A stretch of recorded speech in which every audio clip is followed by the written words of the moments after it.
മലയാളികൾക്ക് എന്ന് മാത്രമല്ല മുഴുവൻ ഇന്ത്യക്കാർക്കും അതുപോലെ തന്നെ സംഗീതം ഇഷ്ടപ്പെടുന്ന ലോകത്തുള്ള ഏതൊരു വ്യക്തിക്കും ഒത്തിരി ഓർമ്മകൾ സമ്മാനിച്ചിട്ടാണ് ജാനകിയമ്മ കടന്നു പോകുന്നത്. മലയാളി അല്ലെങ്കിൽ കൂടിയും അവർ മലയാളിയാണ് എന്ന് തോന്നിക്കത്തക്ക തരത്തിൽ അവരുടെ ആലാപനത്തിലെ ഉച്ചാരണ ശുദ്ധി കൊണ്ട് മലയാളത്തിൽ മാത്രമല്ല ഏതു ഭാഷക്കാർക്കും അവരുടേതെന്ന് തോന്നിക്കുന്ന തക്ക തരത്തിൽ ഗാനങ്ങൾ ആലപിക്കാനായിട്ട് അവർക്കുണ്ടായിരുന്ന ഒരു പ്രത്യേക കഴിവ്.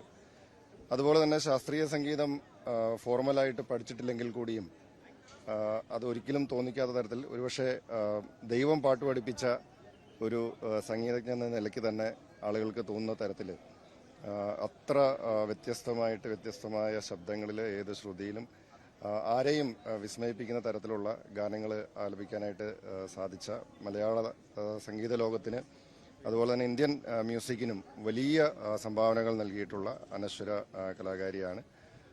അവരുടെ പാട്ടുകൾക്ക് ഒരിക്കലും മരണമില്ല എന്നുള്ളതാണ്. അവരുടെ പാട്ടുകളിലൂടെ ജാനകിയമ്മ എല്ലാ കാലത്തും ജീവിക്കും എന്നുള്ളതാണ് അവരുടെ ഓർമ്മകൾക്ക് മുമ്പിൽ ശിരസ് നമിക്കുന്നത്.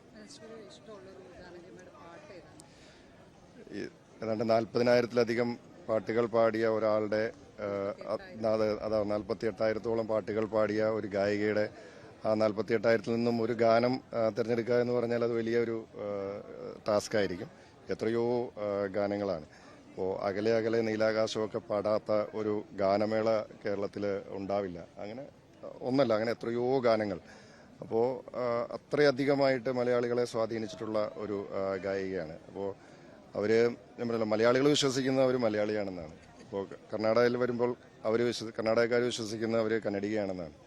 തമിഴ്നാട്ടിൽ ചെല്ലുമ്പോൾ തമിഴ്നാട്ടുകാർ വിശ്വസിക്കുന്ന അവർ തമിഴ്നാട്ടിൽ ജനിച്ചോളുന്ന ഒരാളാണെന്നുള്ള നിലയിലാണ്.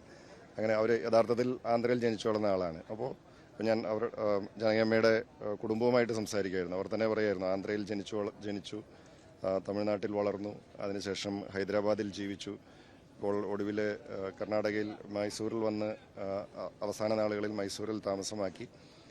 അപ്പോൾ ഏത് നാട്ടുകാർക്കും അവരുടേതെന്ന് തോന്നിക്കത്തക്ക തരത്തിൽ ഗാനങ്ങൾ ആലപിക്കുവാനായിട്ട് സാധിച്ചിട്ടുള്ള ഒരു അതുല്യ പ്രതിഭയായിരുന്നു.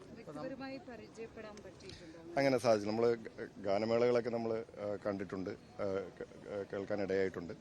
അത്തരത്തിലുള്ള ഒരു അനുഭവമാണ് ഉണ്ടായിട്ടുള്ളത്.